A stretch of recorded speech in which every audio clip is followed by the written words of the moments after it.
చౌటుప్పల్ పట్టణంలో గణేష్ నిమజ్జనానికి ముందస్తు ఏర్పాట్లపై పోలీసులు కఠిన సూచనలు జారీ చేశారు. ఏసీపీ ఆధ్వర్యంలో వినాయక ఉత్సవ కమిటీ సభ్యులతో పట్టణ కేంద్రంలోని బీఆర్కే ఫంక్షన్ హాల్లో సమావేశం నిర్వహించారు.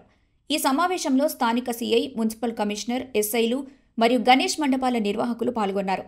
ఉత్సవాల సమయంలో డీజేలు ఎట్టి పరిస్థితుల్లోనూ పెట్టొద్దని అధికారులు స్పష్టం చేశారు.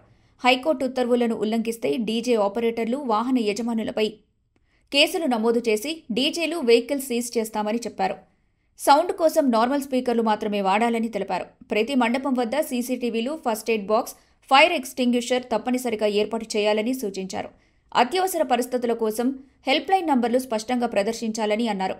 అలాగే గణేష్ నిమజ్జనం రోజు నిర్వాహకులు మద్యం సేవించి కార్యక్రమాల్లో పాల్గొనరాదని హెచ్చరించారు.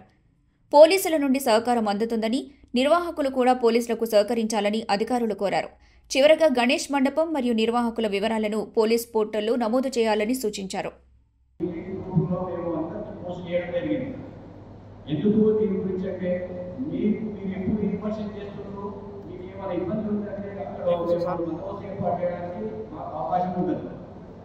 అదేవిధంగా మీరు వాడే సౌండ్ సిస్టమ్ గురించి ఏసీపీ గారికి ముందు షాక్ తగిలి చనిపోయి 7 మంది ఉన్నారు. చాలా బాధాకరమైన ఏంటంటే అలాంటి దాదాపు మనం ముందే ప్రికాషన్ తీసుకుంటే చాలా బాగుంటుంది. మండపి ఒక నిర్ణయం తీసుకొని చక్కటి వాతావరణంలో ఈ గణేష్ నిమజ్జనం 27 నుంచి ఇది అనితాహారానికి నిర్ణయించారు. ఇందులో మిలాదున్నవి వచ్చే అవకాశం ఉంటుంది.